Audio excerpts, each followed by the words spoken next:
السلام عليكم ورحمة الله وبركاته. إن الحمد لله نحمده ونستعينه ونستغفره ونعوذ بالله من شرور أنفسنا ومن سيئات أعمالنا. من يهده الله فلا مضل له ومن يضلله فلا هادي له. وأشهد أن لا إله إلا الله وحده لا شريك له وأشهد أن محمدا عبده ورسوله أما بعد. ربي اشرح لي صدري ويسر لي أمري واحلل عقدة من لساني يفقهوا قولي. ربي زدني علما. எல்லாம் வல்ல ஏக இறைவனின் அன்பும் அருளும் நம் உயிரினு மேலான நபிகள் நாயகம் ஸல்லல்லாஹு அலைஹி வஸல்லம் அவர்கள் மீதும் அவர்களது வாழ்க்கை வழிகாட்டுதல்களை தங்களால் இன்றளவு பின்பற்றி வாழ்ந்து மரணித்த நபித்தோழர்கள் மீதும் நபித்தோழியர்கள் மீதும், குறிப்பாக இந்த நேரத்தில் மார்க்கத்தை அறிந்து கொள்ள வேண்டும் என்பதற்காக இங்கு குழுமியிருக்கும் நம் அனைவர் மீதும் என்றென்றும் இன்று நிலவட்டுமாக. அன்பிற்கினிய எல்லாம் வல்ல அல்லாஹுவின் நல்லடியார்களே, அல்லாஹுவின் மாபெரும் கிருபையினால் இந்த வருட ரமதான் மாதத்தை நாம் அடைந்து ஆரம்பம் முதல் ஒவ்வொரு வாரமும் ஒரு தலைப்பின் கீழாக நாம் மார்க்கத்தின் பல்வேறு தகவல்களை அறிந்து வந்திருக்கிறோம். முதலாவது வாரம் நபிகள் நாயகம் ஸல்லல்லாஹு அலைஹி வஸல்லம் அவர்கள் ஏற்படுத்திய சமூக மாற்றங்கள் என்ற தலைப்பில் அல்லாஹ்வுடைய தூதர் அவர்கள் இந்த சமுதாயத்தில் எத்தகைய மாற்றங்களை ஏற்படுத்தினார்கள், அறியாமை காலத்திலிருந்து மக்களை எப்படியெல்லாம் வென்றெடுத்தார்கள், எத்தகைய புரட்சியை ஏற்படுத்தினார்கள் என்ற தகவல்களை எல்லாம் அறிந்து கொண்டோம். அதற்கு அடுத்த வாரம் உத்தம தோழர்களின் உன்னத வரலாறு என்ற தலைப்பின் கீழாக நபிகள் நாயகம் ஸல்லல்லாஹு அலைஹி வஸல்லம் அவர்களோடு பயணித்த நபி தோழர்கள் இந்த மார்க்கத்திற்காக எவ்வளவு பாடுபட்டார்கள், அவர்களின் வரலாறுகள் என்ன, அந்த வரலாறுகள் நமக்கு தருகின்ற பாடம் என்ன, ஒரு மனிதன் வரலாறை அறிந்து கொள்வதன் மூலமாக எத்தகைய பாடங்களையும் படிப்பினைகளையும் அறிந்து கொள்ள முடியும் என்ற தகவல்களை எல்லாம் இரண்டாவது வாரம் அறிந்து கொண்டோம். அதை தொடர்ந்து கடந்த வாரம் அறிந்து கொள்ள வேண்டிய அடிப்படையான சட்டங்கள் என்ற தலைப்பின் கீழாக நம்முடைய இஸ்லாமிய மார்க்கம் பல்வேறு மார்க்க வரம்புகளையும் சட்டதிட்டங்களையும் நமக்கு சொல்லித் தருகிறது. அந்த சட்டதிட்டங்களை அறிந்து கொண்டு ஒரு மனிதர் நடக்கின்ற பொழுதுதான் அவர் ஒரு பூரணமான முஸ்லிமாக இறைவனுடைய வரம்புகளுக்கு உட்பட்டவராக நடக்க முடியும் என்பதற்காக மார்க்கம் சொல்லித் தருகின்ற பல சட்டதிட்டங்களை கடந்த வாரம் அறிந்து கொண்டோம். அதை தொடர்ந்து இறுதி வாரமாக இந்த வாரத்திலிருந்து வரலாற்று சுவடுகளில் வழிதவறிய பிரிவுகள் என்ற தலைப்பின் கீழாக சில தகவல்களை நாம் அறிந்து கொள்ள இருக்கிறோம். இந்த தலைப்பு தேர்வு செய்யப்பட்டதற்கான காரணம் என்னவென்றால், இன்றைய கால சூழ்நிலையில் நேர்வழியை தேடுவதற்கான முயற்சியும் கொள்கையினராக நாம பிரிக்கலாம். ஒரு சாரார், ஒரு குறிப்பிட்ட சாரார் மாத்திரம்தான் கொள்கையை அறிந்து எது நேர்வழி என்கின்ற தேடலோடு இருந்து குர்ஆன் ஹதீஸை தங்களுடைய ஆய்வு, இப்படியான எந்த தேடலும் இருக்காது. ஏதோ முஸ்லிமாக பிறந்துட்டோம், நம்முடைய தாய் தகப்பனார் ஏதோ முஸ்லிமாக இருந்தாங்க, நாமளும் முஸ்லிமாக இருக்கிறோம், நம்முடைய பெயர் இந்த சமூகத்துல அப்துல்லாவாக இருக்கிறது, முகம்மதாக இருக்கிறது, இப்ராஹிமாக இருக்கிறது. இப்படி இந்த சமூகத்துல முஸ்லிமாக நம்மை அடையாளப்படுத்திக் கொள்கிறோம். அதோடு இந்த இஸ்லாத்துக்கும் நமக்குமான தொடர்பு முடிந்து விட்டது. ரமலான் மாதம் வந்தால் நாம் அமல்களிலே ஈடுபடுவோம், பள்ளிவாசலை நோக்கி செல்வோம். 27 தான் சிறப்பிற்குரிய இரவு என்று இந்த சமுதாயம் நம்பிக்கொண்டிருக்கக்கூடிய நம்பிக்கைக்கு ஏற்ப நம்முடைய செயல்பாடை அமைத்து அன்றைய தினத்திலே புத்தாடைகளை அணிந்து கொள்வோம். பெருநாள் வந்து விட்டால் புத்தாடை அணிந்து நம்முடைய சிறப்பு உணவுகளை சமைத்து உண்டு கொள்வோம். இதோடு நமக்கும் இந்த இஸ்லாத்துக்குமான தொடர்பு முடிந்து விட்டது என்று ஒரு சாரார் நேர்வழினா என்ன, கொள்கைனா என்ன, இறைவன் எதை நமக்கு சொல்லித்தரான், எதை செய்யணும், எதை செய்யக்கூடாது, எந்த வழியில பயணிக்கணும் என்கின்ற எந்த தேடலும் முயற்சியும் இல்லாம ஒரு சாரார் எப்போதும் இருந்து கொண்டே இருப்பாங்க. இன்னொரு சாராரை பார்த்தீங்கன்னா அவர்களிடத்துல தேடல் இருக்காது, அமல்கள் இருக்கும். தொழுகையில சரியாக இருப்பாங்க, ஐவேளை தொழுகையா சரியாக முதல் வரிசையிலே வந்து கலந்து கொள்வதற்கு பெரும் முயற்சி எடுப்பார். ரமலான் மாதத்திலே நல்ல அமல்களை செய்வார். அவருடைய அமல்களும் இரையற்ற செயல்பாடுகளும் ரமலான் மாதத்தோடு முடிந்து விடாது. வணக்க வழிபாடுகள்ல அவ்வளவு பெர்ஃபெக்டாக இருப்பார். ஆனால் கொள்கை என்று வந்து விட்டால் அவருடைய நிலை எப்படி இருக்கும்னா, அவருடைய வீட்டுக்கு அருகில எந்த பள்ளி இருக்குது அங்க போயிடுவோம். எல்லாம் பள்ளிவாசல் தானே, எல்லாமே முஸ்லிம் தானே, எல்லாமே லா இலாஹ இல்லல்லாஹ்னு சொன்னவங்க தானே, ஏன் அவங்க இவங்கன்னு பிரிச்சு பார்க்கணும்? நம்ம வீட்டுக்கு அருகில இந்த பள்ளி இருக்கு, இங்க நம்ம போயிடுவோம். நம்ம சொந்தக்காரங்கள்லாம் எங்க போறாங்க அங்க போய்க்குவோம்.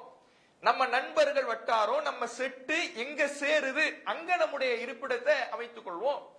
இப்படி அமல்களில் சரியாக இருந்தாலும் கூட கொள்கையை தேர்ந்தெடுக்கின்ற விஷயத்துல இவர்கள் பெரிதாக ஒரு முஸ்தீபை, ஒரு முயற்சி எடுக்க மாட்டாங்க.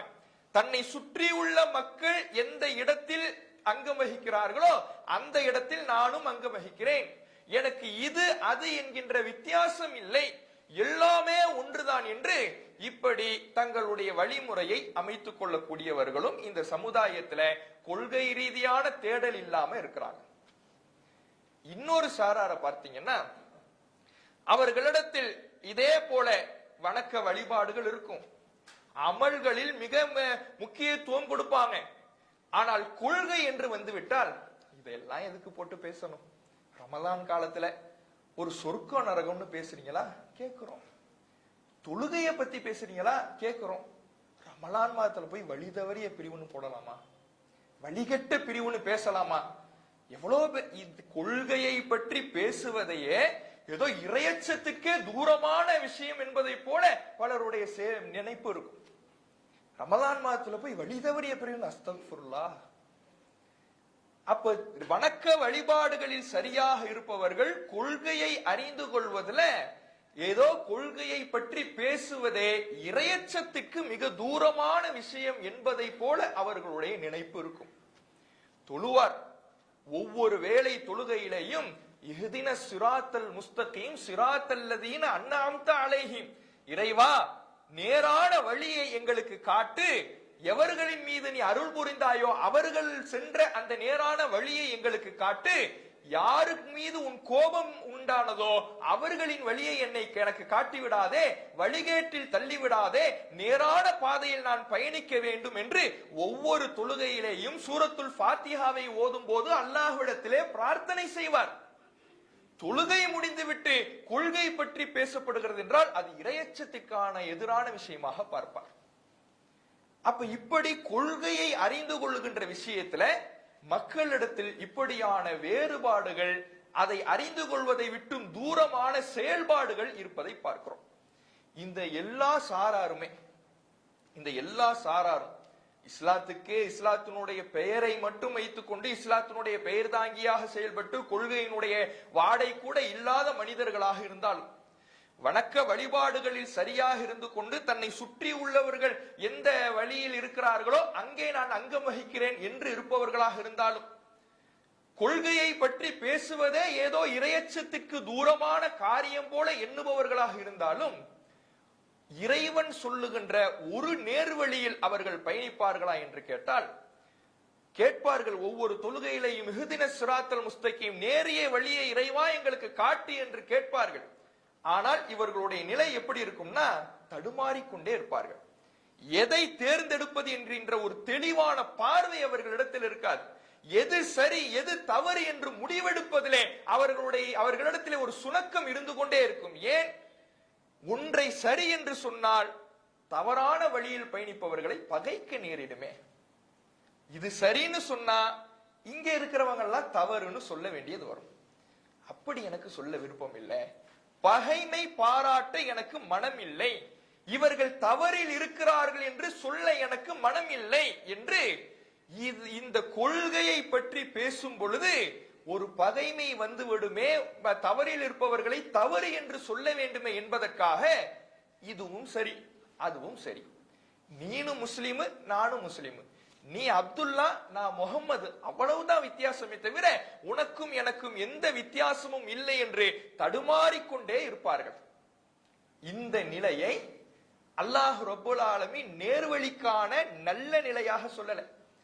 எல்லாரும் இப்படியான நிலையில் இருக்கக்கூடிய மனிதர்களை பார்த்தோம்னா யாரையும் பகைக்காம எல்லோரிடத்திலையும் இணங்கி கொண்டு, யாரு நீ தவறு என்று சொல்லக்கூட மனம் வராத அளவுக்கு ஒரு மனிதரை பார்த்தோம்னா இவர் தான்டா இறையச்சவாதி, இவரை மாதிரி தக்குவாதாரி யாரும் கிடையாது, இவரு தான் மிகப்பெரிய உச்சபட்ச தக்குவாதாரின்னு நாம நினைப்போம். ஏன்? இவர் யாரையும் திட்ட மாட்டேங்கிறாரு, இவர் யாரையும் தவறுன்னு கூட சொல்ல மாட்டேங்கிறாரு, இவர் யாரையும் இவர்கள் கொள்கையில் பிழையில் இருக்கிறார்கள், வழி தவறிய பாதையில் பயணிக்கிறார்கள் என்று கூட சொல்ல மாட்டேங்கிறாரு. நீயும் சரியா இருக்கிறன்னு சொல்றாரு, நீயும் சரியா இருக்கிறன்னு சொல்றாரு, எல்லாமே சரி என்கின்ற நிலையில் இருக்கிறார். இது அன்புக்கான மறு வடிவம் என்று இவர்தான் இறையச்சத்தின் உச்சத்தில் இருக்கிறார் என்று நாம நினைக்கிறோம். ஆனால் அல்லாஹ் அதை இறையச்சத்திற்கான வடிவமாக நமக்கு சொல்லி தரல. இந்த நிலைதான் மிக ஆபத்தான நிலை. எல்லாம் சரி என்று முடிவெடுக்கிறோமே, இது நயவஞ்சகத்தின் அடையாளம் என்று இறைவன் சொல்லுகிறான். அல்லாஹ் ரப்புல் ஆலமீன் திருமறை குர்ஆனிலே 4வது அத்தியாயம் 143வது வசனத்துல சொல்லும் பொழுது, நயவஞ்சகர்கள் எப்படி இருப்பாங்கன்னா, முதப்தபீன பைன தாலிக் லா இலாஹா உலாயி வலா இலாஹா உலாயி, இவங்க பக்கமும் இல்ல நான் அவங்க பக்கமும் இல்ல, ரெண்டத்துக்கு நான் இங்கேயும் இருப்பேன் அங்கேயும் இருப்பேன், இதுவும் இப்படி எதுவுமே ஒரு நிலை இல்லாமல், இதுதான் தெளிவான நேர்வழி என்று முடிவெடுக்காமல் இங்கும் அங்குமாக தடுமாறி கொண்டு தட்டழிந்து கொண்டிருப்பார்கள். ஒமை யுதுலில்லா, யாரை அல்லாஹ் வழிகேட்டில் விட்டுவிட்டானோ ஃபலன் தஜிதலஹு சபீலா, அவர்களுக்கு நேர்வழியை காட்டுபவர் யாரும் கிடையாது.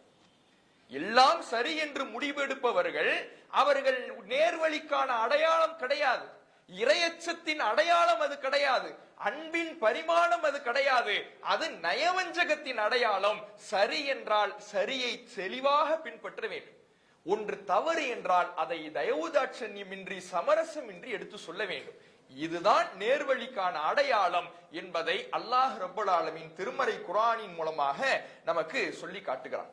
அப்ப இந்த கொள்கையை அறிந்து கொள்வது என்பது ஒரு பிரதானமான விஷயம். கொள்கையை தேடுதல் என்பது, நேர்வழியை அடைவது என்பது மிக முக்கியமான விஷயம். அது ஏதோ இறையச்சத்துக்கு மாற்றமான விஷயமாக நாம் எண்ணக்கூடாது. கொள்கையை தேடுவது என்பது பிந்தியதுதான். முதலில் வணக்க வழிபாடுகளில் ஆர்வம் காட்ட வேண்டும், தொழுகையிலே ஆர்வம் காட்ட வேண்டும், ரமதான் மாத இபாதத்துகளில் இருக்க வேண்டும். கொள்கையை அறிந்து கொள்வதெல்லாம் பின்னால் பார்த்து கொள்ளலாம், எல்லோரும் எங்க இருக்கிறார்களோ அங்கு ஐக்கியமாகிக் கொள்ளலாம் என்று இருக்கக்கூடாது. கொள்கை தேடுதல் என்பது மிக பிரதானமானது என்பதை நாம இதிலிருந்து அறிந்து கொள்ளலாம். இன்னும் பார்த்தீங்கன்னா, ஏன் கொள்கையினுடைய தெளிவு ஒவ்வொரு மனிதனுக்கு இருக்கணும்னா, நபிகள் நாயகம் ஸல்லல்லாஹு அலைஹி வஸல்லம் அவங்க சொல்றாங்க, பாதிரு பில் அமால் ஃபித்னன் ககத்இல் லைலில் முஸ்லிம். முஸ்லிமில 186வது செய்தி.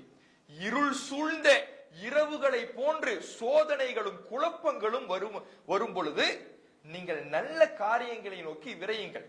ஏன்னா அந்த நேரத்தில் ஒரு மனிதனுடைய நிலை எப்படி இருக்கும்னா, யுஸ்பிஹு ரஜுலு முஃமினன் வ யும்சி காஃபிரன். காலையில் ஒரு மனிதன் இறை நம்பிக்கையாளனாக இருப்பான், மாலையில் இறை மறுப்பாளனாக மாறிவிடுவான். வ யும்சி காஃபிரன் வ யுஸ்பிஹு முஃமினன். அவன் ஒரு மனிதன் மாலையில் மூமினாக இருப்பான், காலையில் காஃபிராக மாறிவிடுவான். கொள்கை தெளிவு இல்லை என்றால் இருக்கக்கூடிய குழப்பங்களிலே வீழ்ந்து காலையில் மூமினாக இருந்தவன் மாலையில் காஃபிரா மாறிடுவான். எப்படி தடம் மாறுகிறான் என்று தெரியாது, எப்படி எந்த நேரத்தில் எந்த சூழலில் எந்த கட்டத்தில் தடம் புரண்டான் என்பது தெரியாது. கொள்கை தெளிவு இல்லை என்றால் இருக்கக்கூடிய குழப்பங்களில் வீழ்ந்து அவன் இறைமறுப்பிற்கே சென்று விடுவான். அந்த இறைமறுப்புக்கான பயணம் நேரத்தை காலத்தை கூட எடுக்காது. காலையில் மூமினாக இருந்தவன் மாலையில் மாறி விடுவான் என்று நபிகள் நாயகம் ஸல்லல்லாஹு அலைஹி வஸல்லம் அவர்கள் எச்சரிக்கக்கூடிய செய்தி சஹீஹ் முஸ்லிம்ல 186வது செய்தியாக பதிவு செய்யப்பட்டிருக்கிறது. அப்ப நாம நம்முடைய இறை நம்பிக்கையை, நம்முடைய கொள்கையை பாதுகாத்துக் கொள்ள வேண்டும் என்றால் எது சரியான கொள்கை, எது தவறான கொள்கை, எது நேரு வழி, எது வழிகேடு, எது சுவனத்துக்கு அழைத்து செல்லும், எது நரகத்துக்கு அழைத்து செல்லும் என்கின்ற தெளிவான பார்வை நம்மிடத்தில் இருக்கணும். அப்படி இருந்தால் மாத்திரம்தான் நாம் நாளை மறுமையிலே வெற்றியை பெற முடியும். எல்லோருக்குமே சொர்க்கத்துக்கு போகணும்னு ஆசை இருக்குது. யாராவது நான் எங்க இருந்தாலும் பிரச்சனை இல்லை அப்படின்னு விரும்புறோமா? இங்க உலகத்துல வாழும் பொழுது இங்க இதுவும் சரிதான் அதுவும் சரிதான் முடிவு எடுக்கிற மாதிரி மறுமையில சொர்க்கமும் சரிதான் நரகமும் சரிதான் இப்படி யாராவது முடிவு எடுப்பாங்களா? அதெல்லாம் இல்ல, சொர்க்கம் தான் வேணும். அதுல தெளிவா இருப்பாங்க, சொர்க்கம் தான் வேணும். சொர்க்கம் தான் வேணும்னா சொர்க்கத்துக்கு சொந்தக்காரன் அல்லாஹ் எந்த வழியை காட்டுறானோ அந்த வழியில தான் பயணிக்கணும். நம்ம இஷ்டத்துக்கு நம்ம விரும்பிட்டா, நான் சொர்க்கத்துக்கு போக ஆசைப்பட்டேன்னு விரும்பிட்டா அல்லாஹ் சொர்க்கத்தினுடைய வாசலை திறந்து விட்டுடுவானா? அந்த சொர்க்கத்துக்கு சொந்தக்காரன் யார்? அல்லாஹ். அந்த அல்லாஹ் நீ இந்த வழியில் பயணித்தால் தான் சொர்க்கத்துக்கு போக முடியும்னு ஒரு வழியை காண்பித்திருப்பான். அந்த வழியில நாம பயணித்தால் மட்டும்தான் அவன் அந்த வாசலை திறந்து விடுவான். சுவனத்தின் இன்பங்களை நாம பெற முடியும். சுவனத்திற்கான விருப்பம் நம்முடைய உள்ளத்தில் இருக்குது, நரகத்திற்கான அச்சம் நம்முடைய உள்ளத்தில் இருக்கிறது என்றால் நம் கொள்கை சரியாக இருந்தால் மாத்திரம்தான் நாம் விருப்பத்தை அடைந்து கொள்ள முடியும். இல்லைன்னா என்னதான் தொழுகையில நாம் ஆர்வம் காட்டியிருந்தாலும், தொழுகை கற்பனை செய்து பார்த்திட முடியாத தொழுகை அளவுக்கு அவர் தொழுதிருப்பார். ஒரு கடமையை விட்டு இருக்க மாட்டார். சுன்னத்து, நஃபீலு, உபரி எல்லாவற்றையும் நிறைவேற்றி இருப்பார். தர்மங்களை அள்ளி அள்ளி கொடுத்திருப்பார். தான தர்மங்களை செய்து கோடிக்கணக்கான ரூபாய்களை அவர் செலவழித்திருப்பார். ஜக்காத் என்றால் அவ்வளவு பெர்ஃபெக்டாக கணக்கை வைத்து அவர் செலவழித்திருப்பார். உம்ரா செய்திருப்பார், ஏன் ஹஜ்ஜே கூட செய்திருப்பார். இப்படியான நல்லமல்கள் என்ன செய்திருந்தாலும் பேஸ்மெண்ட், அடிப்படை அஸ்திவாரம், கொள்கை சரியில்லை என்றால் இந்த அத்துணை தூண்களும் சரிந்து விழுந்து விடும். அல்லாஹ்விடத்திலே அது கணக்கில் கொள்ளப்படாது. நபிகள் நாயக் அல்லாஹ் ரப்பல் ஆலமீன் திருமறை குர்ஆனிலே சொல்லுகிறான், வமை யப்தகி கைரல் இஸ்லாமி தீனன், யார் இஸ்லாம் அல்லாததை கொள்கையாக எடுத்துக் கொள்கிறாரோ ஃபலை யுக்பல மின்ஹு, அது அவரிடமிருந்து ஏற்றுக்கொள்ளப்படாது. வஹுவ ஃபில் ஆகிரத்தி மினல் ஹாசிரீன், அவர் மறுமை நாளிலே நஷ்டவாளிகளில் ஒருவராக இருப்பார். மறுமையில நஷ்டவாளியாக ஆயிடுவார். அவரிடத்திலிருந்து எதுவுமே ஏற்றுக்கொள்ளப்படாது. தொழுதிருப்பார், தொழுகைக்கு எந்த பிரயோஜனமும் இருக்காது. நோன்பு வைத்திருப்பார், நோன்புக்கு எந்த கூலியும் தரப்படாது. அவர் கோடி கோடியாக தர்மங்களை செய்திருப்பார், ஜக்காத்தை கொடுத்திருப்பார், ஏன் ஹஜ்ஜு கூட செய்து வந்திருப்பார். எதுவுமே, எல்லா அமல்களுமே மதிப்பில்லாமல் குப்பை கூலங்களாக மறுமை நாள்ல கிடக்கும். எப்போது கொள்கை சரியில்லை என்றால், இஸ்லாம் அல்லாததை கொள்கையாக ஏற்றுக்கொள்கிறார்கள் என்றால், இஸ்லாம் அல்லாததை கொள்கையை ஏற்றுக்கிறாருன்னா நம்ம உடனே என்ன நினைச்சிடக்கூடாது, முஸ்லிமா பேரா இருந்துட்டா கூட அப்படியே கொஞ்சம் கொஞ்சமா அப்படியே போயிடலாம் நினைச்ச கூடாது. அல்லாஹ் எதை இஸ்லாம்னு சொல்றானோ அந்த இஸ்லாத்துல இருக்கணும். நம்மளாக ஒரு இஸ்லாத்தை முடிவு பண்ணிக்கிட்டு இதுதான் நேரு வழின்னு பயணித்துக் கொண்டு அந்த பற்றி அல்லாஹ் சொல்லல. அல்லாஹ் எதை இஸ்லாம் என்று சொல்லுகிறானோ, அல்லாஹ் எதை நேரு வழி என்று நமக்கு தெளிவுபடுத்தி இருக்கிறானோ அந்த வழியில் பயணித்தவர் மட்டும்தான் மறுமையிலே வெற்றி பெற முடியும். தன்னுடைய அமல்களுக்கான கூலியை அல்லாஹ்விடத்திலே அடைந்து கொள்ள முடியும். இல்லை என்றால் அது அல்லாஹ்விடத்திலே ஒப்புக்கொள்ளப்படாது. கொள்கை சரியில்லைன்னா அவை அனைத்தும் சரிந்து விழுந்துடும். ஒரு பில்டிங் மாதிரிதான். நீங்க என்னதான் விதவிதமாக அலங்காரமாக கட்டினாலும், கட்டடக்கலை நிபுணர்களை வைத்து கட்டினாலும், எவ்வளவு அலங்கார பொருட்களை உங்களுடைய வீடுகளிலே சேர்த்தாலும், எவ்வளவு ஜோடித்தாலும், அஸ்திவாரம் பேஸ்மெண்ட் சரி இல்லைன்னா சரிந்து விழுந்து விடும். அது மாதிரிதான் கொள்கை. கொள்கை என்பது அஸ்திவாரம், பேஸ்மெண்ட். இந்த பேஸ்மெண்ட் நம்ம இடத்துல சரியா இருந்தாதான் தொழுகை நிலையாக நிற்கும், நோன்பு நிலையாக நிற்கும், தர்மங்கள் நிலையாக நிற்கும். அதனுடைய கூலிகளை மறுமை நாளிலே நம்மால் அறுவடை செய்ய முடியும். அதுக்கு நம்ம இடத்துல கொள்கை சரியா இருக்கும். அதே மாதிரி அல்லாஹ் ரப்பல் ஆலமீன் ஏற்கனவே நம்ம சொன்ன வசனம் சூரத்துல் ஆல இம்ரான் 3வது அத்தியாயத்துல 85வது வசனத்துல சொல்றான். அதே மாதிரி கஹ்ஃப்ல 18வது அத்தியாயம் 103, 104, 105ல இறைவன் பேசுகிறான். நபிகள் நாயகம் ஸல்லல்லாஹு அலைஹி நபியே நீங்கள் சொல்லுங்கள், ஹல் நுனப்பிஉக்கும் பில் அக்ஸரீன அமாலா, அமல்களால் மிக நஷ்டத்தை சந்திப்பவர்கள் யார் என்று உங்களுக்கு நான் அறிவிக்கட்டுமா? அமல்கள் நிறைய இருக்கும், நிறைய நன்மைகளை சேர்த்து வச்சிருப்பாங்க, ஆனா அதனால எந்த பிரயோஜனமும் இருக்காது, அவர்கள் நஷ்டவாளிகளாக இருப்பார்கள். அவர்கள் யார் என்று நான் அறிவிக்கட்டுமா? அவர்கள் அல்லதீன லல்ல சஅய்ஹும் ஃபில் ஹயாத்தித் துன்யா, உலகத்துல அந்த அமல்களை செய்வதற்கு பெரும் பெரும் முயற்சி எடுத்திருப்பார்கள், அவர்களுடைய எல்லா முயற்சியும் வீணாகி விடும். தொழுகையா கரெக்டா நேரத்துக்கு வரதுக்காக கடையை அடைச்சிருப்பாரு, எல்லா விதமான முயற்சியும் செஞ்சிருப்பார். தர்மம் செய்யணும், ஜக்காத்து கொடுக்கணும், உம்ரா செய்யணும், ஹஜ்ஜி செய்யணும் என்று எந்த அமல்களை அவர் செய்திருந்தாலும் அதற்கான பல்வேறு கட்ட முயற்சிகளை செய்திருப்பார். பல்வேறு கட்ட ஆர்வமாக அவருடைய சேமிப்புகளை தர்மத்துக்காக ஒதுக்கி வைத்திருப்பார், ஜக்காத்துக்காக ஒதுக்கி வைத்திருப்பார். ஹஜ்ஜு செய்ய வேண்டும் என்பதற்காக தன்னுடைய அத்தியாவசிய தேவைகளை மட்டும் நிறைவேற்றிக் கொண்டு ஆடம்பரங்களை தவிர்த்துக் கொண்டு அவர் பல்வேறு கட்ட முயற்சி செஞ்சிருப்பார். எல்லா முயற்சியும் வீணாகிவிடும். ஆனால் உலகத்திலே அவர் வாழுகின்ற பொழுது வஹும் யஹ்ஸபூன அன்னஹும் யுஹ்ஸினூன சுனா, நம்ம நிறைய நன்மையை சேர்த்து வச்சுக்கிட்டு இருக்கிறோம், நிறைய நம்ம நன்மைகள் நம்முடைய சேமிப்பு கணக்குல குமிந்து கிடக்கிறது. தொழுகிறோம், நோன்பு நோக்குறோம், தர்மம் செய்யறோம், ஜக்காத்து கொடுக்கிறோம், குர்ஆனை எடுத்து வைத்து தினந்தோறும் ஓதிக்கொண்டு இருக்கிறோம், ஹஜ்ஜே செஞ்சுட்டோம், இனிமே நமக்கு என்ன கவலைன்னு அவர்கள் நாங்கள்லாம் கரெக்டா இருக்கிறோம், நன்மையை சேமித்துக் கொண்டிருக்கிறோம் என்று நினைத்துக் கொள்வார்கள். ஆனால் உலாயிக்கல்லதீன கஃபரு பி ஆயாத்தி ரப்பிஹிம், அவர்கள் இறைவனின் வசனத்தை மறுத்தவர்கள், ஒலிகாஹு அல்லாஹ்வுடைய சந்திப்பை மறுத்தவர்கள், ஃபஹபிதத் அமாலுஹும், முயற்சி செய்து சேமித்த அவர்களுடைய எல்லா அமல்களும் அழிந்து நாசமாகிவிடும். ஃபலா நுகீமு லஹும் யௌமல் கியாமத்தி வஸனா, அவர்களுக்கு சின்ன எடையளவு கூட எந்த மதிப்பும் மறுமை நாளில் இருக்காது. ஒரு சின்ன எடை, கடுகளவு எடை கூட மறுமை நாளில் அவர்களுக்கு மிச்சம் இருக்காது. ஏன்? கொள்கை இல்ல, கொள்கையில் அவர்கள் சரியாக இல்லை, இஸ்லாத்தின் அடிப்படையை சரியாக புரிந்து கொள்ளாத காரணத்தினால் அவர்கள் சேர்த்து வைத்த எல்லா அமல்களுமே அழிந்து நாசமாகிவிடும். உலகத்துல வாழும் பொழுது வேண்டுமானால் அவர் தொழுகையாளி என்று நாம் பிரமிப்பாக பேசிக் கொள்ளலாம், நாம் நிறைய அமல்களை செய்கிறோம் என்று அவர் நினைத்துக் கொள்ளலாம். அமல்களை தேடி தேடி அவர் செய்கிற பொழுது இறையச்சவாதியின் உச்சம் என்று நாம் அவரை நினைத்துக் கொள்ளலாம். அவர் நாம் நிறைய அமல்களை செய்கிறோம், எந்த பாவத்தையும் செய்வது கிடையாது, அடுத்தவரை பற்றி புறம் பேசுவது கிடையாது, பொய் பேசுவது கிடையாது, என்னால் முடிந்த அளவுக்கு ஹராமான விஷயங்களை விட்டு தவிர்த்திருக்கிறேன், நன்மைகளை அமல்களில் நான் ஆர்வம் காட்டுகிறேன் என்று அவர் இருந்திருக்கலாம். ஆனால் அவரிடத்தில் கொள்கை இல்லை என்றால், இஸ்லாத்தின் அடிப்படையை சரியாக அவர் புரிந்து கொள்ளவில்லை என்றால், தவறான கொள்கையிலே அவர் பயணித்திருப்பார் என்றால், இந்த எல்லா விஷயங்களுக்கும் எல்லா அமல்களுக்கும் எந்த பிரயோஜனமும் இல்லாமல் அல்லாஹ்விடத்திலே அது வீணாக்கப்பட்டுவிடும் என்பதை அல்லாஹ் ரப்பல் ஆலமீன் திருமறை குர்ஆன்ல சொல்லி காட்டுகிறான். அதே மாதிரி இன்னொரு இடத்துல இறைவன் சொல்கிறான், வகதிம்னா இலா மா அமிலு மின் அமல், நாம் அவர்கள் செய்த அமல்களுக்கு வருவோம். அவங்க என்னெல்லாம் அமல்லாம் சேர்த்துட்டு வராங்களோ அந்த அமல்களை அல்லாஹ் பார்ப்பானா, பார்த்துட்டு நிறைய அமல்களை அவங்க சேர்த்து வச்சிருப்பாங்க. நிறைய இந்த உலகத்துல வாழும் பொழுது வணக்க வழிபாடுகள் அவ்வளவு ஆர்வம் காட்டி சேர்த்து வைத்திருப்பார்கள். கொள்கை இருக்கான்னு அல்ல பார்ப்பான்.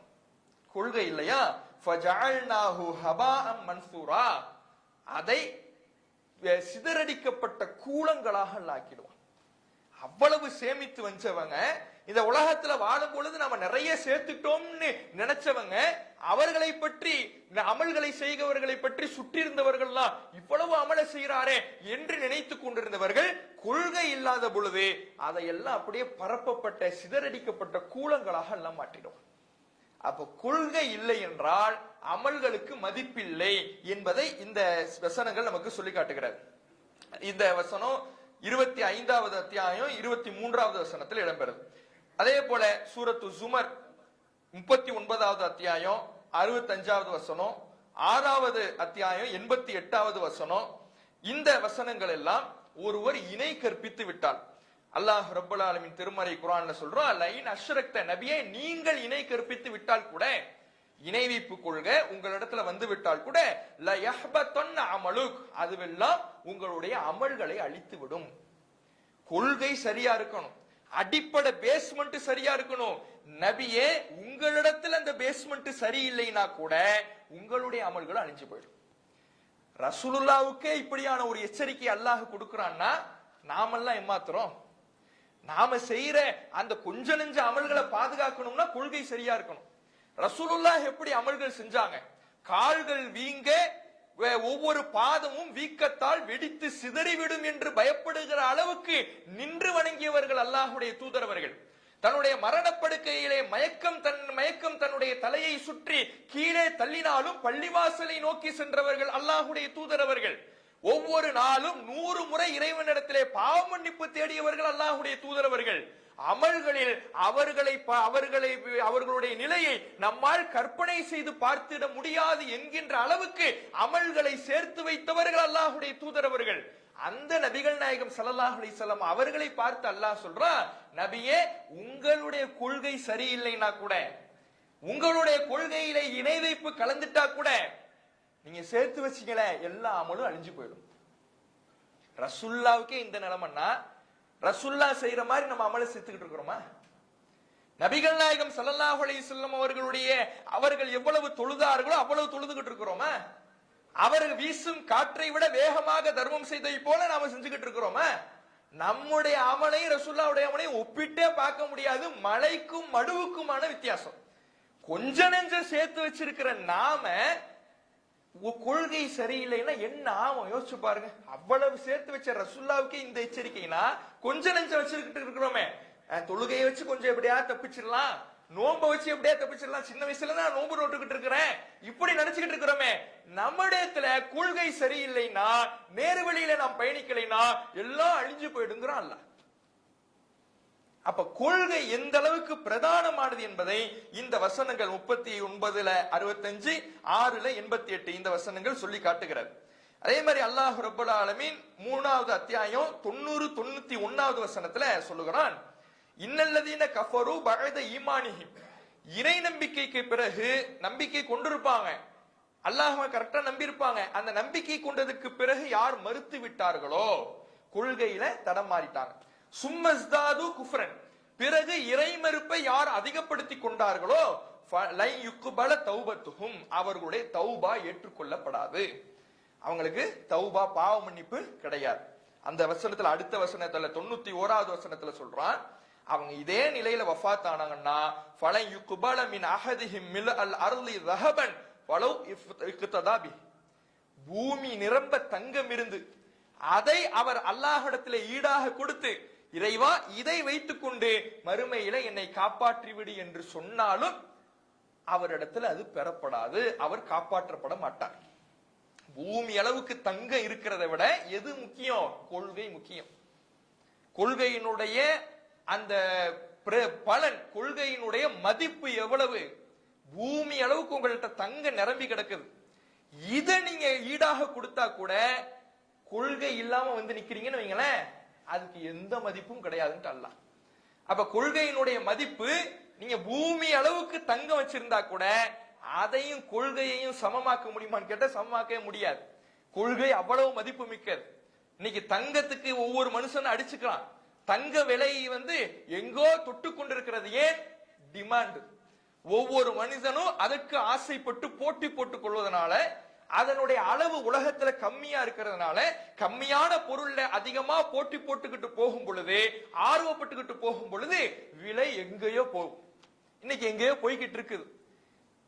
மனிதன் அதிகமாக ஆசைப்படுகிற அந்த தங்கம் உலகம் நிரம்புகிற அளவுக்கு, உலகமே தங்கமா மாறிட்டா, இந்த பூமி உருண்டையே தங்கமா மாறிட்டா, அவ்வளவு தங்க இருந்தாலும் கொள்கைக்கு அது ஈடாகுமான்னு கேட்ட ஒரு அளவு கூட ஈடாகாது. அப்ப எவ்வளவு கொள்கை மதிப்பு மிக்கது, முக்கியத்துவமானதுங்கிறது அறிஞ்சிங்க.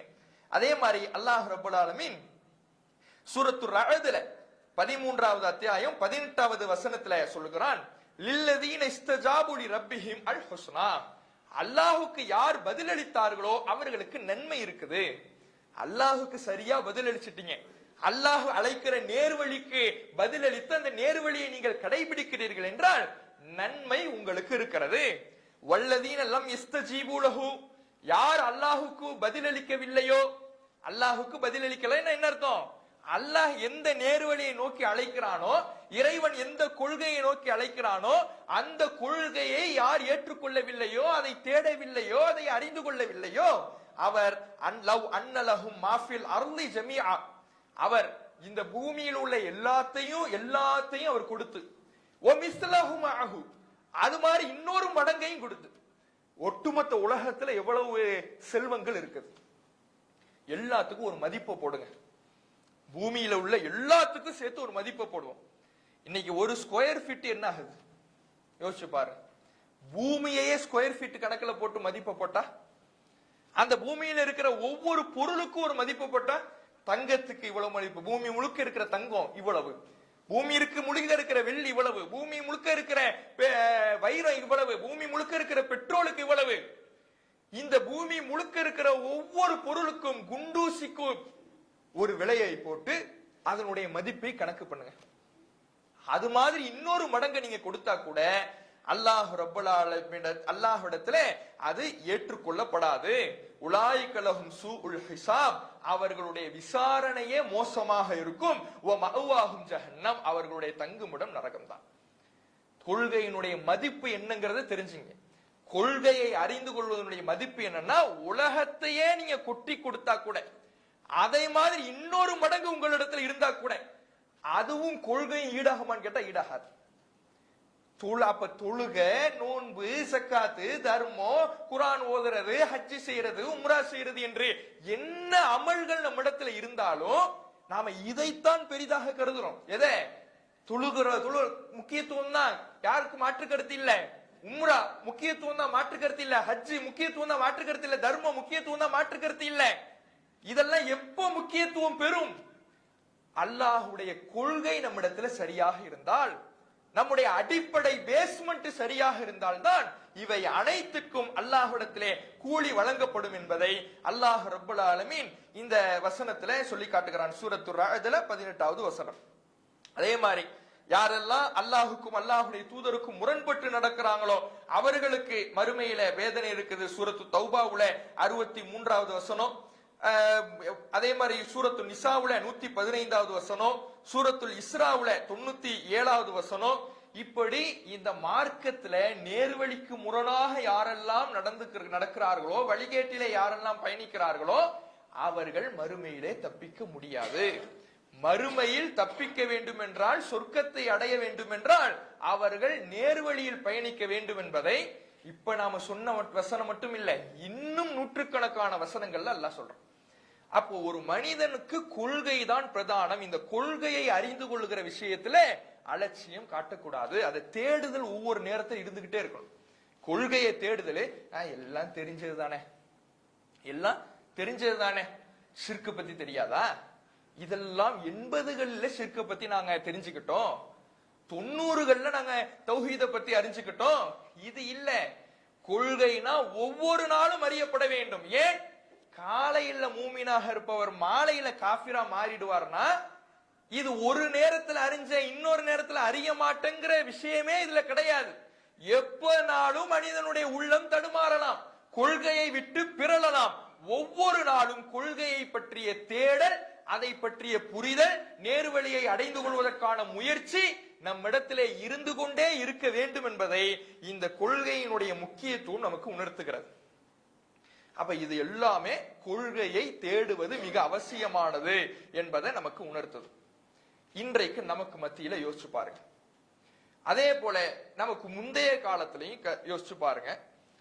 நபிகள் நாயகம் ஸல்லல்லாஹு அலைஹி வஸல்லம் அவர்களுடைய காலத்துக்கு பின்னால் இருந்து, ரசூலுல்லாஹ்வுடைய மௌத்துக்கு பிறகிலிருந்து இது நாள் வரை இந்த இஸ்லாத்தின் பெயரால் ஏராளமான கொள்கைகள், பல கொள்கைகள், கற்பனைக்கு அப்பாற்பட்ட கொள்கைகள் எல்லாம் தோன்றி இருக்கிறது, மறைந்திருக்கிறது, மீண்டும் தோன்றியிருக்கிறது, மீண்டும் மறைந்திருக்கிறது. இது நாள் வரை பல கொள்கைகள் இருந்து கொண்டும் இருக்கிறது. இஸ்லாத்தின் பெயரால தான் வரும், அல்லாஹ்வின் பெயரால தான் எல்லாரும் பிரச்சாரம் பண்ணுவாங்க. ரசூலுல்லாஹ்வை தான் எல்லாரும் அடையாளப்படுத்துவாங்க, குர்ஆன் வசனத்தை தான் எல்லாரும் முற்படுத்துவாங்க.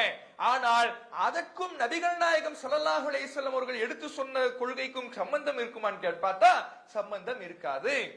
பல கொள்கைகள் மார்க்கத்தின் பெயரால் வரும் செல்லும் வந்து கொண்டே இருக்கும். மறுமை நாள் வரை இந்த கருத்து வேறுபாடுகளும் முரண்பாடுகளும் மார்க்கத்தின் பெயரால் இருந்து கொண்டே இருக்கும். பல பிரிவுகள் வரும் என்பதை அல்லாஹ் ரப்பல் ஆலமீன் நமக்கு சொல்றான்.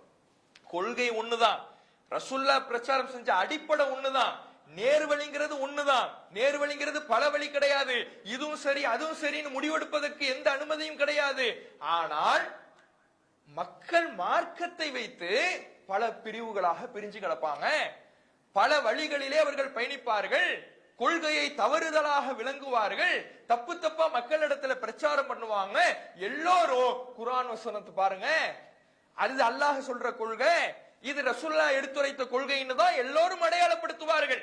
இப்படி பல கொள்கைகள் நாம் முன்னால் வரும் என்பதை நாமளும் பார்க்கிறோம், நிதர்சனமாக பார்க்கிறோம். அல்லாஹ்வே திருமறை குர்ஆன்ல இப்படியான வழிகள் உண்டாகும் என்பதை சொல்லி காட்டுகிறான். சூரத்துல் ஜுஹ்ருஃப் என்கின்ற அத்தியாயத்துல 64 65வது வசனத்துல இறைவன் சொல்கிறான், இன்னல்லாஹ ஹுவ ரப்பி வ ரப்புக்கும், அல்லாஹ் தான் என்னுடைய இறைவனும் உங்களுடைய இறைவனும். வஅபுது, அவனை மட்டுமே வணங்க வேண்டும்.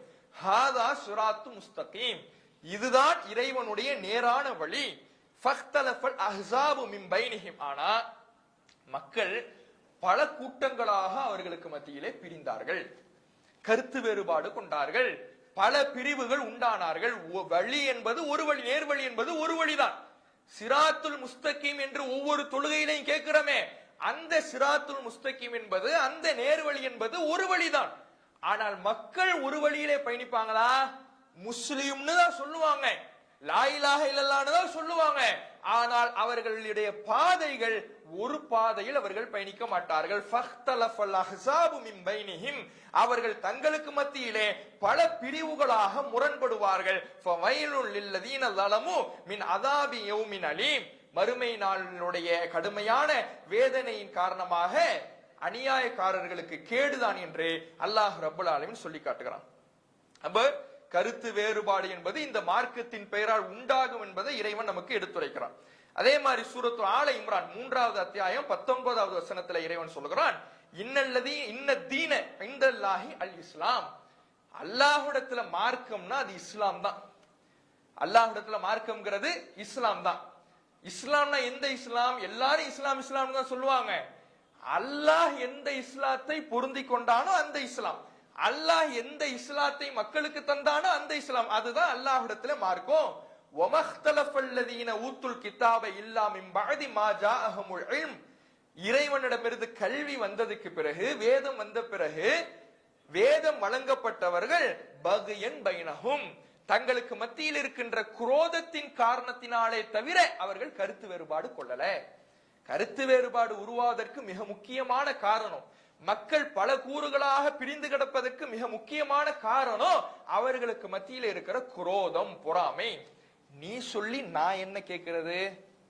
நீ சொன்னா நான் கேட்டுடணுமா? நீ சொன்னா நான் அதை சரின்னு ஒத்துக்கணுமா?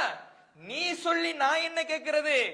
இந்த குரோதம் தான் ஒரு வழியை கொடுத்த இறைவனுடைய மக்கள் பல பிரிவினர்களாக, பல கொள்கை உள்ளவர்களாக, பல்வேறு கருத்து வேறுபாடு கொண்டவர்களாக பிரிந்து கிடக்கிறார்கள் என்று அல்லாஹ் ரப்பல் ஆலமீன் திருமறை குர்ஆனிலே சொல்லி காட்டுகிறான்.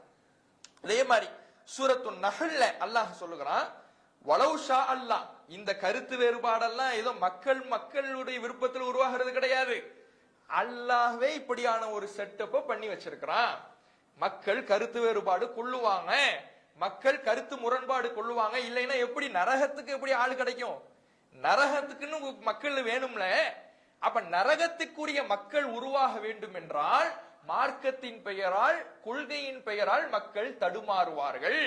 வலவ் ஷா அல்லாஹ், அல்லாஹ் நாடினால் லஜஅலக்கும் உம்மத்தன் வாஹிதா, உங்களை ஒரே சமுதாயமாக ஆக்கியிருப்பான். அல்லாஹ் நாடி இருந்தா, அல்லாஹ் நினைச்சா ஒரு சமுதாயமாக அல்லாஹ்வால் உங்களை ஆக்க முடியும். ஆனால் வலாக்கின் யுதில்லு மையஷா வயஹ்தி மையஷா, தான் நாடியவர்களுக்கு அல்லாஹ் நேர்வழியை காட்டுறான், தான் நாடியவர்களை வழிகேட்டுல விடுறான்.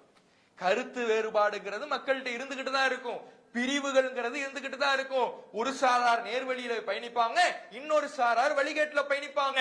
நேர்வழியும் வழிகேடும் நம்ம கண்ணு முன்னால எப்போது இருந்துகிட்டே தான் இருக்கும். அல்லாஹ் நாடுனாதான் ஒரே சமுதாயம் ஆக்குவான். ஆனால் அல்லாஹ் அப்படி விரும்பவில்லை. ஒரு சாரார் நேர்வழியில பயணிப்பாங்க, இன்னொரு சாரார் வழிகேட்டுல பயணிப்பாங்க.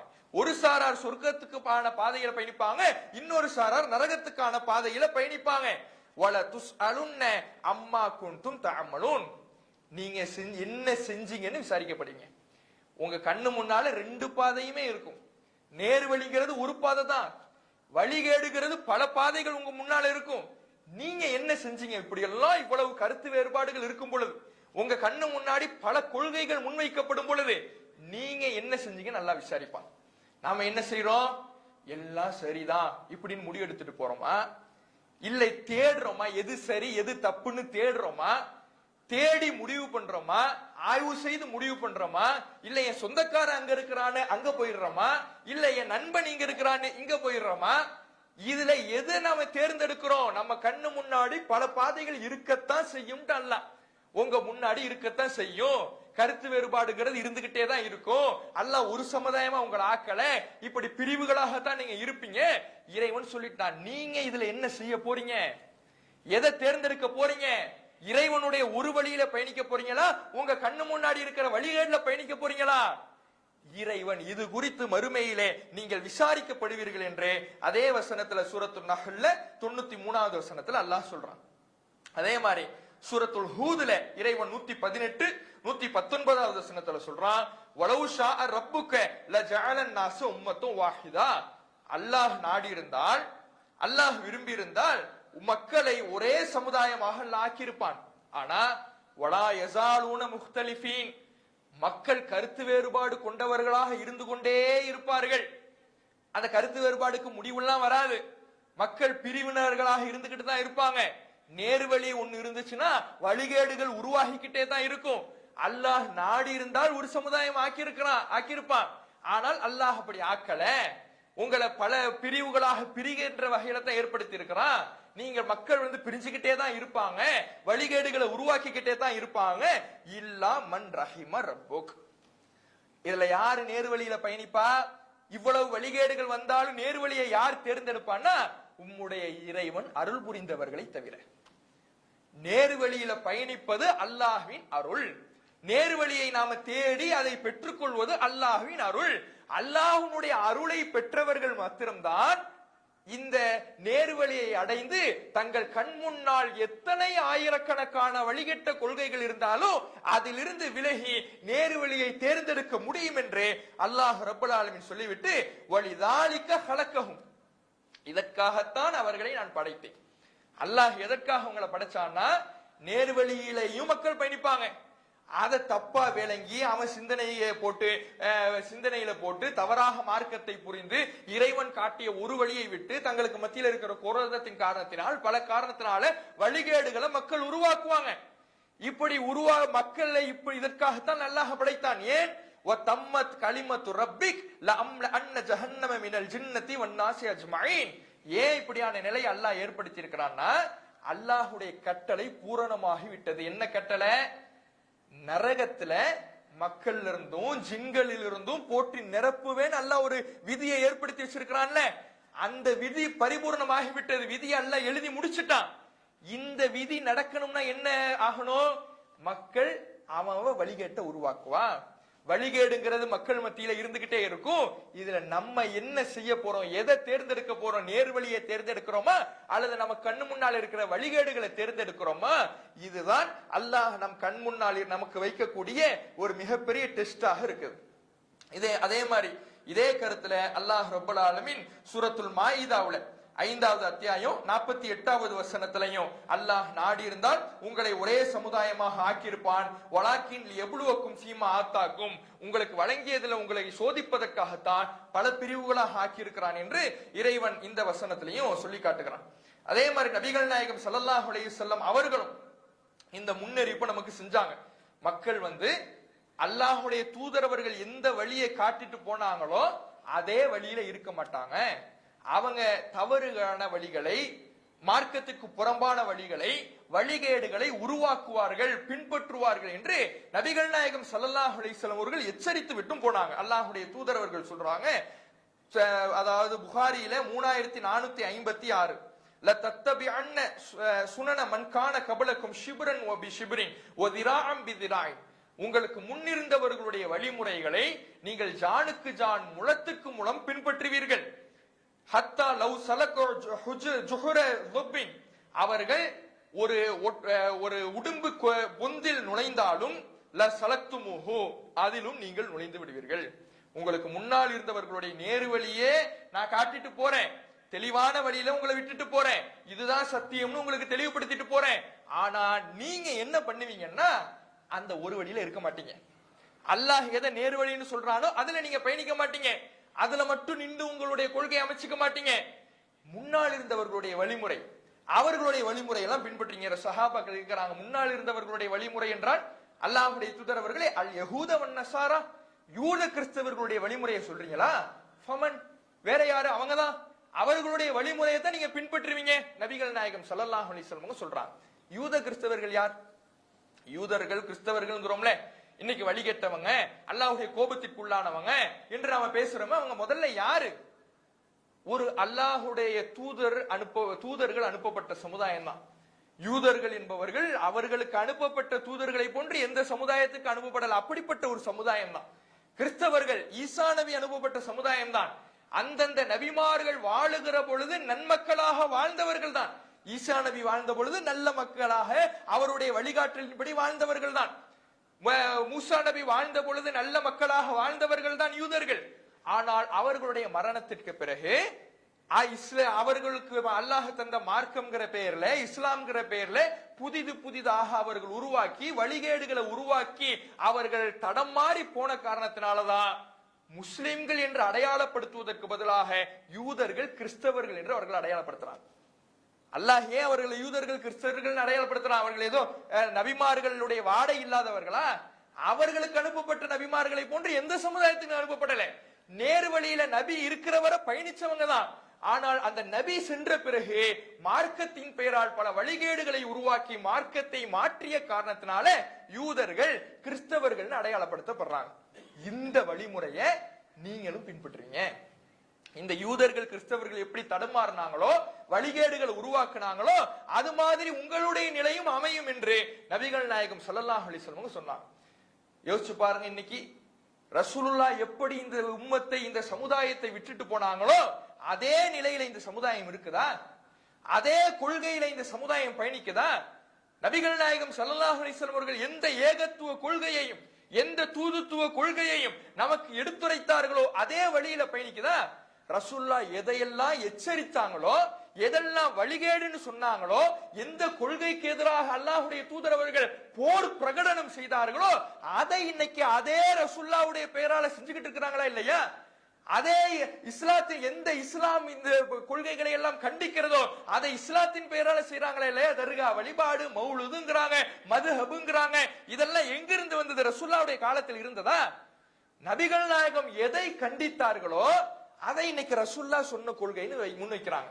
ரசூலுல்லாஹ் எதற்கு எதிராக போர் பிரகடனம் செய்தார்களோ அதை இன்னைக்கு இஸ்லாம்னு முன்வைக்கிறாங்க. இதைத்தான் யூதர்கள் செய்தார்கள், இதைத்தான் கிறிஸ்தவர்கள் செய்தார்கள். அதே வழியில் இந்த சமுதாயம் பயணிக்கும், வழிகேடுகளை உருவாக்கும் ரசூலுல்லாஹ் சொன்னாங்க. இன்றைக்கு நடந்து கொண்டு இருக்கிறது. அதே மாதிரி அல்லாஹ்வுடைய தூதர் அவர்கள் இதே கருத்துல ஸஹீஹுல் புகாரில 7319வது செய்தியில சொல்றாங்க, லா தகூமு ஸஆ ஹத்தா தஅஹுது பி உம்மத்தி பி அஹதில் குரூனி கப்லஹா ஷிப்ரன் பி ஷிப்ரின் வ திராஅன் பி திராஇன். என்னுடைய சமுதாயம் முந்தைய தலைமுறைகளுடைய வழிமுறையை ஜானுக்கு ஜான் முழத்திற்கு மூலம் பின்பற்றுகிற வரை மறுமை நாள் நிகழாது. ரசூலுல்லாஹ் இடத்துல சஹாபாக்கள் கேட்கிறாங்க, யா ரசூலுல்லாஹ் ஃபாரிஸ் வரும், ரோமபுரிய சாம்ராஜ்யம் பாரசீக சாம்ராஜ்யத்தை செஞ்சதே மாதிரியா? ஃபகால, அல்லாஹ்வுடைய தூதர்கள் சொல்றாங்க, ஃபமனின் நாசு இல்லா உலாய்க, அவங்கள தவிர வேற யாரு? அவர்களுடைய வழிமுறையை தான் இந்த சமுதாயம் பின்பற்ற ஆரம்பிக்கும், வழிகேடுகள்ல போய் விழும் என்று அல்லாஹ்வுடைய தூதர் அவர்கள் சொல்லி காட்டுறாங்க. அதே மாதிரி நபிகள் நாயகம் ஸல்லல்லாஹு அலைஹி வஸல்லம் அவர்கள் இதே கருத்துல சொல்லக்கூடிய செய்தி திர்மிதியில 2180வது செய்தியாகவும் பதிவு செய்யப்பட்டிருக்கு. அப்ப நம்ம கண்ணு முன்னாடி பல வழிகள் உருவாகி இருக்கும், பிரிவுகள் உருவாகி இருக்கும், பல கொள்கைகள் நம்ம கண்ணு முன்னாடி இருக்கும். இதில் எதை நாம் தேர்ந்தெடுக்க போகிறோம் என்பதுதான் அல்லாஹ் நம்மிடத்தில் வைக்கக்கூடிய விசாரணை. வழிகேடுகளே இல்லாம ஒரு தெளிவான பாதை மட்டும் இருக்காது. ரசூலுல்லாஹ் விட்டுட்டு போன பாதை அப்படின்னாலும் நம்ம கண்ணு முன்னாடி அந்த வழிகள் வரும் பொழுது நேரு வழியும் வரும், அதை சுற்றி பல வழிகேடுகளும் உருவாகி இருக்கும். இதில் எது நேர்வழி என்று ஆய்வு செய்து தேர்ந்தெடுப்பதுதான் நமக்கு இறைவன் கொடுக்கின்ற மிக முக்கியமான விசாரணை. அல்லாஹ் ரப்பல் ஆலமீன் நமக்கு ஒரு கட்டளையை சொல்றான் பாருங்க, திருமறை குர்ஆன்ல 6வது அத்தியாயம் 153வது வசனம். வஅன்ன ஹாதா சிராத்தி முஸ்தகீமா, இதுதான் என்னுடைய நேரான வழி, ஃபத்தபிஉஹு, இதையே நீங்கள் பின்பற்றுங்கள். அல்லாஹ் எதை நேரு வழின்னு சொல்றானோ அந்த வழியை மட்டும்தான் நீங்கள் பின்பற்ற வேண்டும். வலா தத்தபிஉ சுபுல், பல வழிகளை நீங்கள் பின்பற்றாதீர்கள். பல வழிகளை பின்பற்றினீங்கன்னா நம்ம ஆரம்பத்திலே சொன்ன மாதிரி இதுவும் சரி அதுவும் சரி எல்லாமே சரி, இங்கேயும் போய்க்கிறேன் அங்கேயும் போய்க்கிறேன், இதுலயும் இருந்துக்கிறேன் அதுலயும் இருந்துக்கிறேன், இதையும் சரி காண்றேன் அதையும் சரி காண்றேன், இப்படி இருக்க கூடாது. பல வழிகளை பின்பற்ற கூடாது. அப்படி நீங்கள் பல வழிகளை பின்பற்றினீர்கள் என்றால் ஃபதஃபர்ரக பிக்கும் அன் சபீலி, அது அல்லாஹ்வுடைய ஒரு வழியை விட்டு உங்களை பிரித்து விடும். நேர் வழியில உங்களால் இருக்க முடியாது. நீங்க நினைக்கலாம், நான் குர்ஆன் ஹதீஸையும் பின்பற்றேன், அந்த கருத்தையும் பின்பற்றேன், இதையும் பின்பற்றேன் அதையும் பின்பற்றேன் என்று நினைத்தால் அது அந்த ஒரு வழியில பயணிப்பதாக ஆகாது, நேரு வழியை விட்டு உங்களை பிரித்து விடும் என்று அல்லாஹ் ரப்பல் ஆலமீன். நேர் வழி என்பது ஒரே ஒரு வழிதான், வழிகேடுகள் தான் பல வழி, நேரு வழிங்கிறது ஒரு வழிதான். இந்த ஒரு வழியிலே நீங்கள் பயணிக்க வேண்டும், பல வழிகளை பின்பற்ற கூடாது. இந்த வசனத்துக்கு நபிகள் நாயகம் ஸல்லல்லாஹு அலைஹி வஸல்லம் அவர்கள் ஒரு விளக்கத்தை கொடுக்கிறாங்க. அல்லாஹ்வுடைய தூதர் அவர்கள் ஒரு நேர்கோடை ஒண்ணு வரைகிறாங்க. அதுக்கு வலதுபுறமும் இடதுபுறமும் பல கோடுகளை ரசூலா போடுறாங்க. ஒரு நேர்கோடு, அதுக்கு வலதுபுறம் இடதுபுறம், இந்த இரண்டு பக்கமும் பல கோடுகளை ரசூலா கிழிக்கிறாங்க. இந்த நேர்கோடை காண்பித்து அல்லாஹ்வுடைய தூதர் சொல்றாங்க, இந்த ஒரு வழிதான் சிராத்துன் முஸ்தகீம் என்ற அல்லாஹ்வுடைய ஒரு நேர்வழி. இந்த பல வழிகள் என்பது இது வழிகேடுகள். வலா தத்தபிஉ சுபுல், பல வழிகளை நீங்கள் பின்பற்றாதீர்கள் அல்லாஹ் சொல்றானே, அந்த பல வழிகள் வழிகேடுகள் இது. இதுல ஒவ்வொரு வழியிலையும் ஷைத்தான் அமர்ந்து கொண்டு அந்த வழியை நோக்கி உங்களை கூப்பிடுவான். இதுதான் நேர் வழி, வா, இதுதான் சத்தியம், இங்க வா, இதுதான் சொர்க்கத்துக்கான பாதை, இங்க வா. இப்படி ஒவ்வொரு பாதையிலையும் வழிகேடுகள் பல வழிகளாக இருக்கும் பொழுது ஒவ்வொரு பாதையிலையும் ஷைத்தான் அமர்ந்து கொண்டு இங்க வா இங்க வா என்று நம்மை ஒவ்வொரு வழியிலையும் வழிகேட்டை நோக்கி அழைத்து கொண்டே இருப்பான். ஆனா நீங்க அதையெல்லாம் எடுக்க கூடாது. ஷைத்தான் எப்படி அழைப்பான்? இது நரகத்துக்கு போற பாதைப்பா, நீ வந்துரு அப்படின்னு நான் சொல்லுவான். இது வழிகேடுப்பா, இங்க வந்துரு இப்படி நான் சொல்லுவான். இதுதான் நேரு வழின்னு தான் அழைப்பான். எப்படி நம்மை வீழ்த்துவதற்கு எவ்வளவு அலங்கார வார்த்தைகளை நல்லது போல காட்ட முடியுமோ அப்படி காட்டி கூப்பிடுவான்.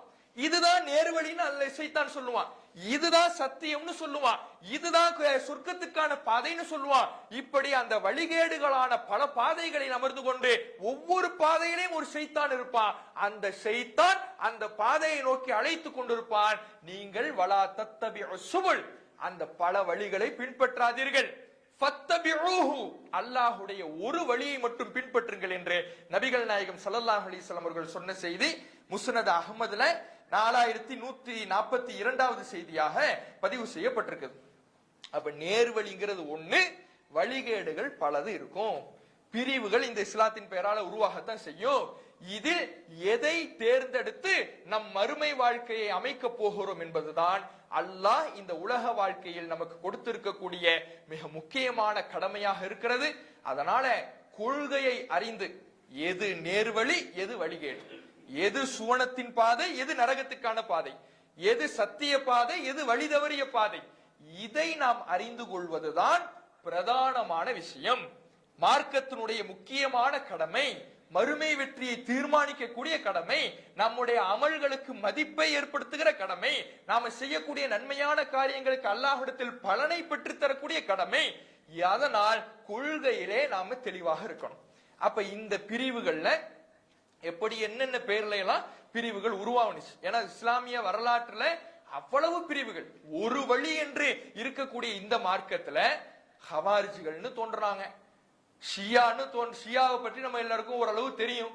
ஷியான்னு தோன்றுறாங்க, கதிரியாக்கள்னு தோன்றாங்க, முஅ்தஸிலாக்கள்னு தோன்றாங்க. இப்படி பல பெயர்கள்ல இந்த வரலாற்றில், இஸ்லாமிய வரலாற்றில் பல பிரிவுகள் தோன்றுனுச்சு. அந்த கொள்கைகள் இன்றைக்கும் நம்முடைய சமுதாயத்திலே இருந்து கொண்டு இருக்கிறது. அப்ப அந்த பிரிவுகள்லாம் எப்படி தோன்றுனுச்சு என்பதை நாம பார்ப்பதற்கு முன்னால நாளைக்கு இந்த நேர்வழியை அடைந்து கொள்வதற்கு என்ன செய்யணும், ரசூல்லா என்ன வழியை காட்டுறாங்க, நேர்வழியை தெரிஞ்சுக்கிறதுக்கு என்ன வழியை காட்டுறாங்கிறத நாம தெரியணும். நேர்வழியை தெரிஞ்சுக்கிறதுல எல்லாருமே பேரை பார்க்க கூடாது. என்ன பேரை பார்க்க கூடாது? தௌஹீத் நல்ல பேரு, சுன்னத்து வல் ஜமாத் சூப்பர் பேரு, குர்ஆன் ஹதீஸுடைய கூட்டமைப்பாக அது அதை விட சூப்பரான பேரு, இந்த பேரை பார்க்க கூடாது. எது நேர்வழிங்கிறதுக்கு ரசூலுல்லாஹ் என்ன அளவுகளை சொன்னாங்க. ஏன்னா வரலாறுல வழிகேடுகளுக்கு எப்படி பேர் இருக்குதோ, நம்ம இப்ப சொன்ன காட்டோம்ல, ஹவாரிஜிகள், முத்தஜிலா, ஷியா, கதிரியான்னு பேர் சொன்னோம்ல, இதே மாதிரி அஹ்லு சுன்னா வல் ஜமாத்னு ஒரு பேர் இருக்கு. அவங்களுக்கு இவங்க தான் நேர்வழியில பயணிப்பவங்கன்னு ஒவ்வொரு காலத்திலையும் சொல்லுவாங்க. இன்றைக்கு நம்ம காலத்துல அஹ்லு சுன்னா வல் ஜமாத்னு யாரு சொல்லிக்கிறா? தர்காவுக்கு போறவங்க சொல்லி இருக்கிறாங்க. அதனால அந்த பேர் இருந்ததுனால நேர்வழி ஆயிடுமா? நேர்வழி ஆகாது.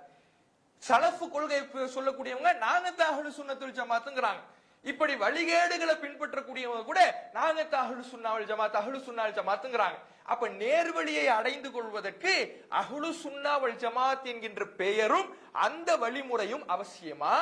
நேர்வழியை எப்படி தெரிஞ்சுக்கிறது, எந்த பாதையில் பயணித்தால் நாம நேர்வழியை அடைய முடியும் என்கின்ற தகவல்களை எல்லாம் நாளைய தினம் பார்த்துவிட்டு, அதை தொடர்ந்து இந்த வழிதவறிய பிரிவுகள் எப்படியெல்லாம் தோன்றின, அது எந்தெந்த காலத்துல தோன்றினாங்க, அவர்களுடைய வரலாறு என்ன, அவர்கள் கொள்கை என்ன, அதற்கு குர்ஆன் ஹதீஸின் அடிப்படையில பதில்கள் என்ன என்பதையெல்லாம் வரக்கூடிய நாட்களில் அறிந்து கொள்வோம். அல்லாஹ் நம் அனைவருக்கும் கொள்கை தெளிவை தருவானாக என்று பிரார்த்தித்து எனது உரையை நிறைவு செய்கின்றேன். வாஹிர் தாவானில் அல்ஹம்துலில்லாஹி ரப்பில் ஆலமீன். அஸ்ஸலாமு அலைக்கும் வரஹ்மத்துல்லாஹி வபரகாத்துஹு.